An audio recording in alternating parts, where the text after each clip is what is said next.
Celia, qué gusto volverte a ver después Igualmente, de terminado el semestre de clases, al menos en la Facultad de Letras y de Idiomas, donde siempre nos encontramos.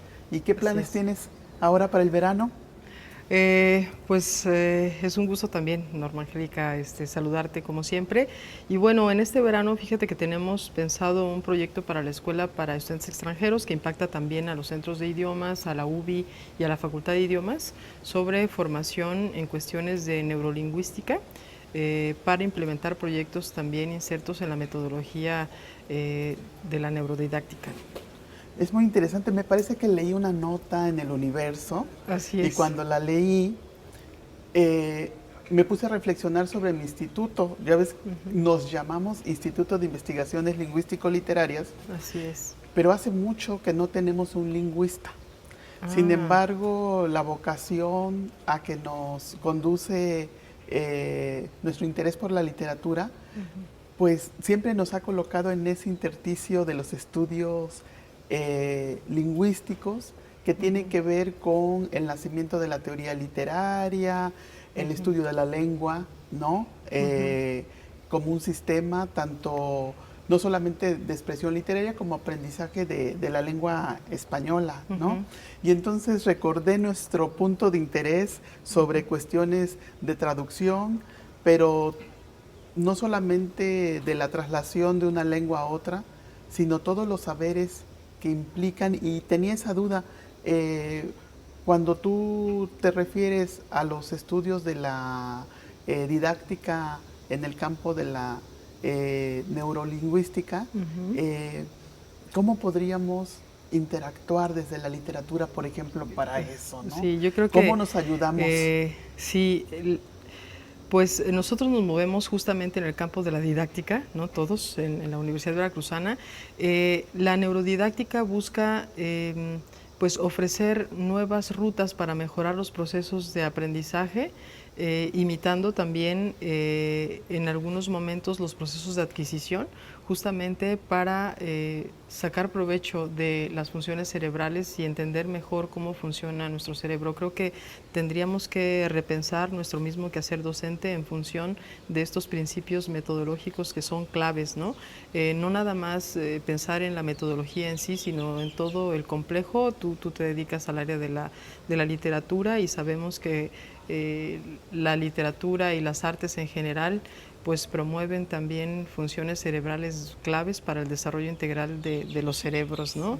Recordando también que nosotros trabajamos con cerebros y corazones y se pueden complementar. Yo creo que podríamos Pensar pensar en algo algún proyecto. para Así es, beneficio del instituto y para la Escuela de Estudiantes así es, Extranjeros. con seguridad. Fíjate que yo trabajo ya desde hace algunos años para acá una vertiente dentro de la teoría literaria que llamo pensamiento literario.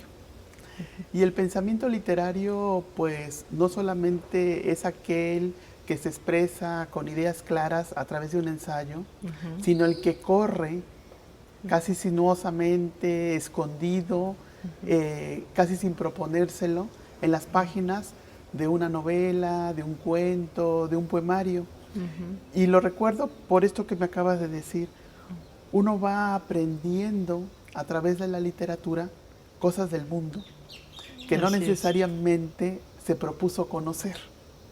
así es. Tiene que ver quizá un poco con un aprendizaje, sí inducido, pero no sistematizado, no esquematizado, que es el quizá con el que tenemos resistencia, ¿no? Cuando queremos aprender algo nuevo, un idioma nuevo, y entonces recuperar estas formas que tienen que ver con el hecho de que el español se escribe como se habla, como si las otras lenguas no.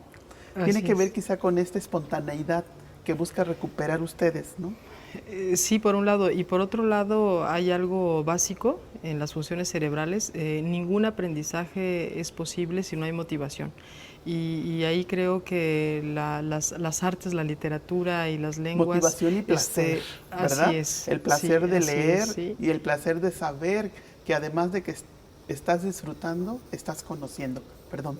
Sí, yo creo que tenemos que entender mejor esos procesos cerebrales para promover dentro del salón de clases y fuera de ella la motivación que nos permita justamente lograr aprendizajes significativos, es decir, a largo plazo. Y romper también con los esquemas de los espacios, ¿verdad? Así es, Nadie quiere leer encerrado en su cubículo. así Todos es, quisiéramos leer o en la hamaca, o encima del cojín preferido, o en la silla claro, más cómoda. sí, Y, y eso tiene que ver con la concepción que tenemos ahora del aula, ¿no? Cómo conseguir estos sí, nuevos resultados cuando tienes a 30 estudiantes en un espacio casi cerrado y claro, tienes que abrirlo, ¿no?